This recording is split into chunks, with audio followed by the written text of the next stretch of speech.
So discipleship means to me, it's an evangelistic tool that is used to help others to know about Jesus. Is one component of evangelism as the larger thing. And we do discipleship by walking with a person the same way Jesus walked with his disciples. Discipleship is a form of evangelism. For us here at Winston-Salem, not only did we get back in touch with who we are as Seventh-Day Adventists, but we developed a core group of people who were praying together and studying together. And the motivation for them was to seek and save the lost, and that was inside the church and outside the church.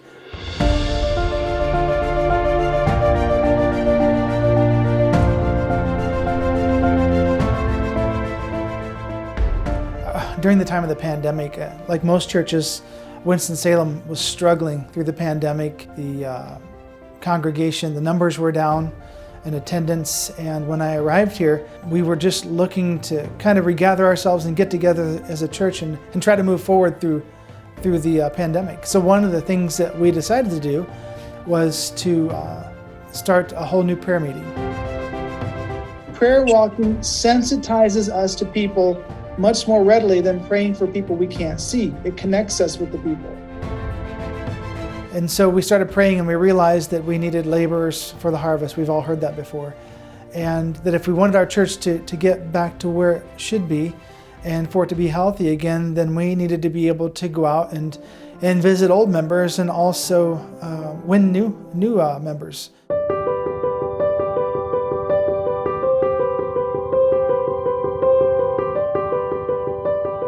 One of the things that kind of came out of that prayer time was the idea of doing discipleship training. But we used the discipleship handbook for our discipleship training, and that resource is fantastic because it got all of those who attended the discipleship training back in touch with their roots. And each week we gathered, I think we had about 13 or 14 people coming to that first discipleship training meeting. We would share how the Lord was working in our lives. We would pray together, and we would study those chapters week after week.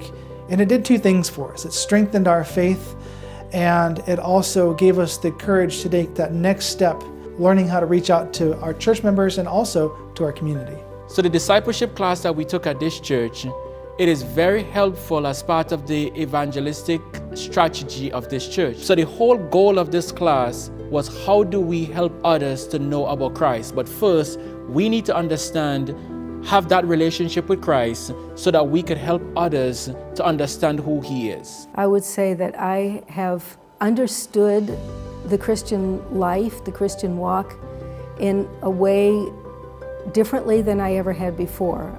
So we decided to use the GROW method from the North American division in order to reach more church members. In our discipleship training class, we had around 13 to 15 people coming, and we knew that we wanted to reach more, so we started presenting one component of the GROW method each Sabbath, so that every church member who was attending on Sabbath morning could hear about the GROW method and how we were going to be using it in our own church here in Winston-Salem. The sermon series on GROW and the discipleship class, the evangelism class, they're all working together to get our congregation thinking about evangelism, understanding that this has to be a way of life for us.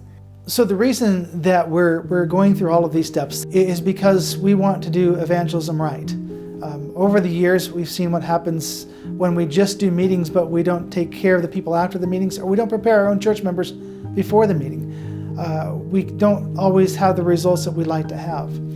And so we want to follow this method, and we want to train our church members not only to understand the message that they've committed their lives to, but to believe in it, to have it in their hearts and souls, and to be confident in it. And also, through the personal evangelism training, we want them to be able to go and share it with confidence. And oftentimes we look at evangelism as just a meeting that we have during the year, maybe in the fall or in the spring. We look at 18 to 25 meetings and say that's evangelism, but evangelism should always be taking place. We consider that evangelism includes training our church members, reminding them of who they are as Seventh-Day Adventists, training them on how to share their unique faith. And so what we've done is we've tried to provide something for everybody in our church so that no one is missed and everyone has an opportunity at whatever level to be a part of what God's doing here in Winston-Salem. So this discipleship training, it gave me the tools that I needed to do that Bible study. And in addition to that, it has helped me to have more confidence to know that